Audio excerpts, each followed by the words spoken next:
I love you guys, and I want you to have the best experience possible. I want you to realize that the food supply chain that we are amidst is incredibly toxic, but I also want you to realize that this channel is indeed a double-edged sword. And I'm sorry about that. It's double-edged because... Welcome back, friends. This is Jason, Actualization. And this video today, I've got a question that I want to preface with, and I'd like you to keep in mind throughout the evolution of this talk, really allow it to percolate and digest properly. And the question is, have you had enough yet? Have you had enough, guys? Are you sick and tired of being sick and tired? And obviously I'm projecting a little bit onto you. I'm presuming that maybe you aren't experiencing life in the fashion that, quite frankly, you would love to. Maybe your health leaves something to be desired. And that could be something as simple as a little bit of indigestion, upset stomach, or dare I say, diarrhea. Guys, it could be something as simple as malaise, just fatigue. Maybe you're not just as bright-eyed and bushy-tailed about life as you get the sense that you could be. You're kind of waking up on the wrong side of the bed. Maybe you don't feel like you're sleeping in as deep and as restorative as a fashion as you could be. And if that's the case, what I'd like to introduce to you is the idea of a never look back moment. And later on in this talk, I'll get a lot more personal and I'll talk about my never look back moment insofar as it relates to my primary motivation, the kick in the pants that made me study masculine and feminine dynamics, and quite frankly made me throw my hat over the fence and never save anything for the swim back in terms of learning how to become a more attractive man. So I'll talk about some of the trauma that I endured and what spurred that. But right now I'd like to talk about health and the fact that without which you don't have anything else. Like, it is the ultimate wealth. It is the ultimate currency. It's literally the state of your mind and body that allows you to experience this life optimally. And what I'd like you to ponder is how excited, how enthusiastic would you be if I had one of your friends or family members alongside here and we just asked that person to trade places with you. And by that, I mean trade experiences. Imagine loaning your vehicle, your body to them for a day. How eager would you be to actually do that? You know, if you think about like an actual car, if you can imagine maybe someone who's taken really good care of their car, like the interior is just on point and it's running like a well-oiled machine. You can imagine they'd maybe be proud even to switch places with somebody else. I mean, they'd have to bear the burden perhaps of experiencing maybe a not so cleanly vehicle, depending on who they're trading with. But really think about that. How eager would you be? And I don't say this to brag. I say this as someone who spent the past 8 years completely reinventing myself and building a better brain and body because I had a really extremely rare allergic autoimmune disease that brought me to my knees and made my esophagus so inflamed that I couldn't swallow a single bite of food without difficulty. And it's these trials and tribulations that I've been through that have made me so passionate about this and paying forward everything that I can to you guys. And so with that said, I just hope this doesn't come off the wrong way, but I would be incredibly eager. In fact, I think my dying wish is for other people to experience life, maybe not necessarily in my body, but I think maybe I'm one example of hopefully an increasing number that is having an optimal mind and body human experience. Honestly, I wish more than anything for that, for you, for the person watching this video. I want the best for you. I want the best possible experience. And in a way, I think that if you could actually peek behind the curtain, if you could actually see what it's like on the other side, maybe that would give you a glimmer of hope. And maybe it's the case that you don't even know what you don't know. So you don't even know what you're shooting for, right? It's like, I'd rather aim for the stars and not hit them than to not aim at all. But you don't even know what those proverbial stars look like because maybe you've never seen it. Maybe you're like I was, who grew up with so much acid reflux, heartburn, indigestion, and dysphagia, difficulty swallowing, odonophagia, difficulty, painful swallowing as well, and literal food impactions, hundreds of them, that left me unable to speak and barely able to breathe for up to an hour at a time. Maybe it's the case that you can relate to me in the sense that you've never actually had a glimpse of what an optimal, healthy human experience entails. And God, that's such a shame, right? Because we have this well-intended healthcare system that maybe more aptly could be characterized as a sick care system that is perpetuating illness wherein the prescription becomes the problem, very much akin to a crutch that then cripples you. You know, I can remember breaking my fibula as a junior in high school, and I'm skating around the net and my defense partner, Zach Glazier, goes and cross-checks someone on the opposition, and in that cross-check, spears me in the throat. I fall back and I break my left fibula. Luckily, it was a clean break, but the crutches that I were given were not intended to be taken and utilized for the rest of my life. Right? You can imagine if I never engaged in physical therapy, I did like the alphabet with my foot, just trying to retrain it and strengthen it. And if I had never actually done that, and I had continued to utilize those crutches, notice that the crutches would have crippled me. It's very paradoxical, right? But it's also the case that the prescription that well-intended doctors are prescribing becomes the problem. I mean, people with the condition that I used to have to contend with, eosinophilic esophagitis, are prescribed PPIs. It's a proton pump inhibitor that was only ever intended to be taken for 8 weeks. And I was literally taught that in pharmacy school, getting a doctorate in pharmacy.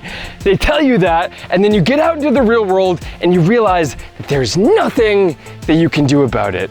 You are bright-eyed and bushy-tailed, you get this degree, you think you're gonna put a dent in the universe. Jason L. Laporte.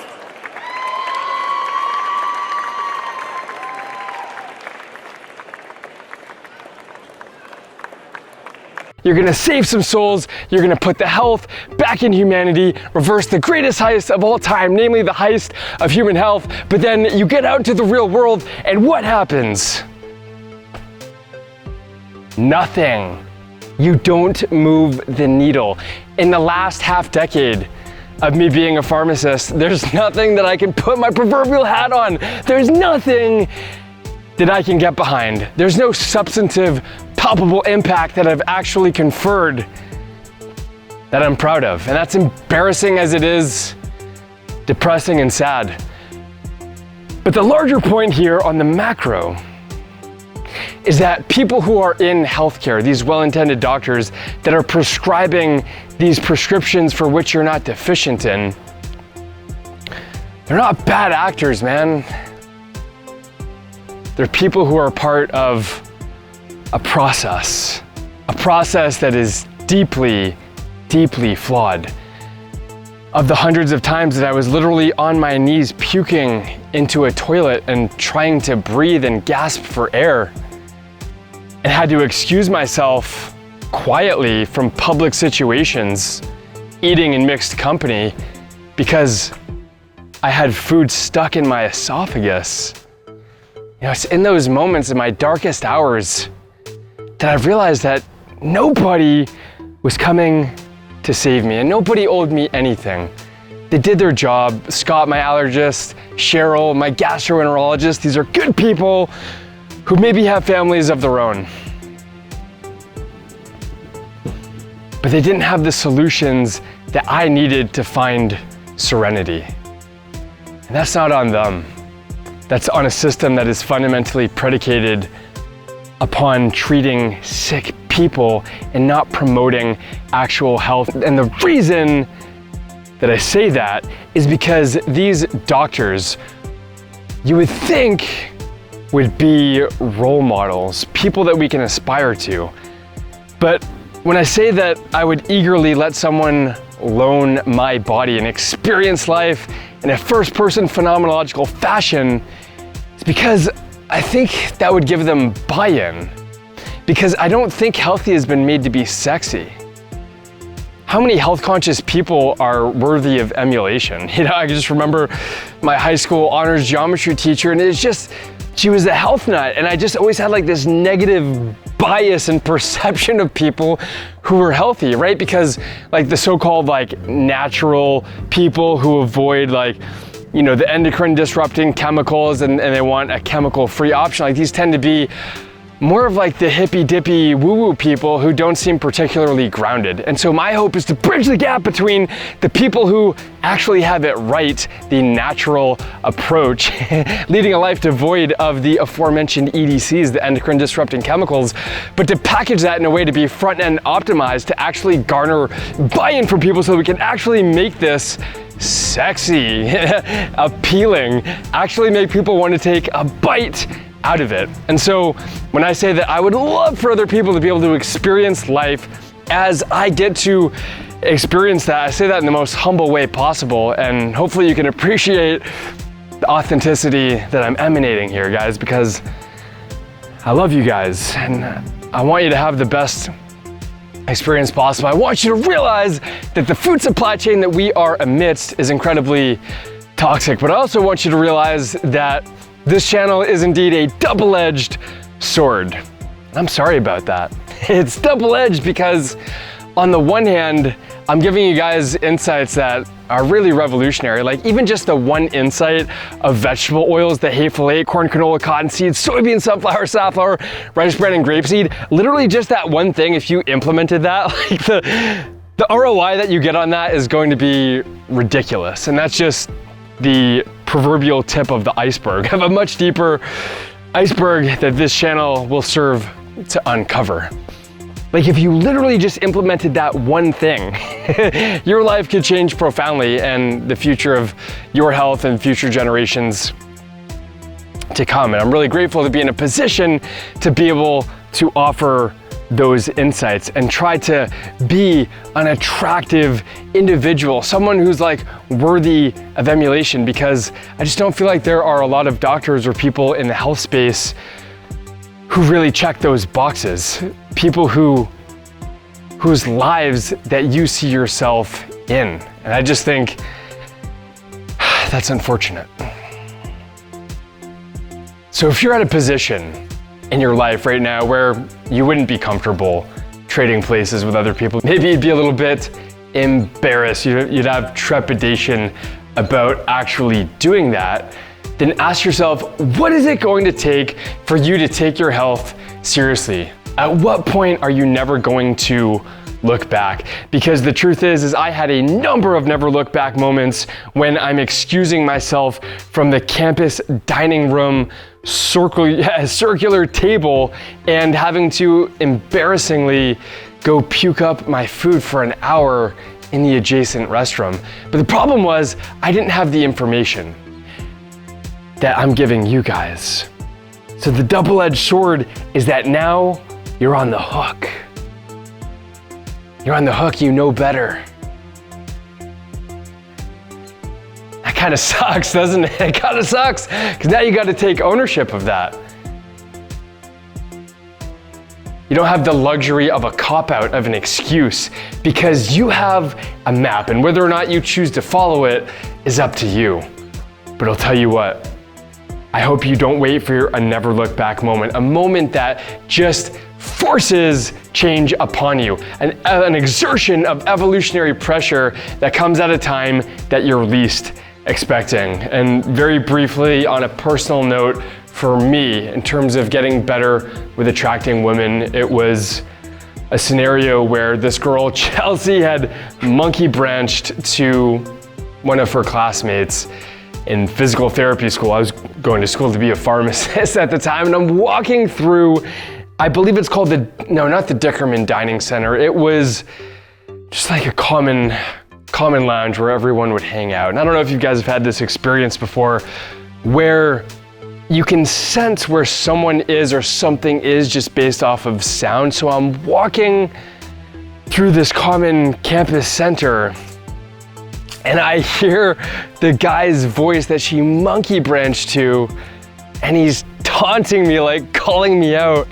And I'm just like walking straight ahead, kind of like with my head a little bit down. And I know exactly where they are. You know, if I turned 45 degrees or 90 degrees to my right,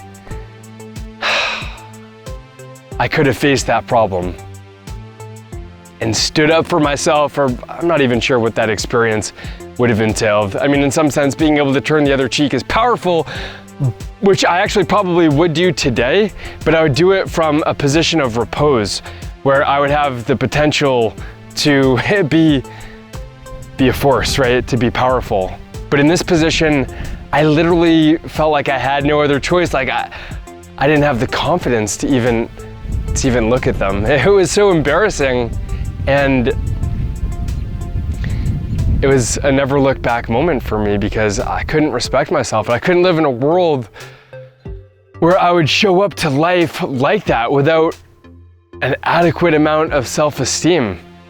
I was just like, this cannot be how my story goes. This cannot be how my story unravels. That's the idea that I'd like to leave with all of you guys today. Don't wait until, like my dad did, he winds up in the hospital for 10 days with diverticulitis, has to get emergency operated on his birthday, realizes he's gonna have to have a colostomy bag for the following year and not even be able to take a proper shit. Guys, I love you all very much. Try to have foresight, try to have wisdom, try to realize that eventually you're gonna have to pay the piper. You may not have to pay the piper today like I used to when I got immediate feedback from a disease called eosinophilic esophagitis, but eventually it's gonna catch up to you. Have the foresight and the wisdom to not make that happen. Guys, I love you all very much. Drop a comment down below. What are your thoughts on this? How can I be of more service to you? How can we health max together and get the most juice out of the squeeze of this life? I love you all very much. And until next time, friends, find your freedom. Peace.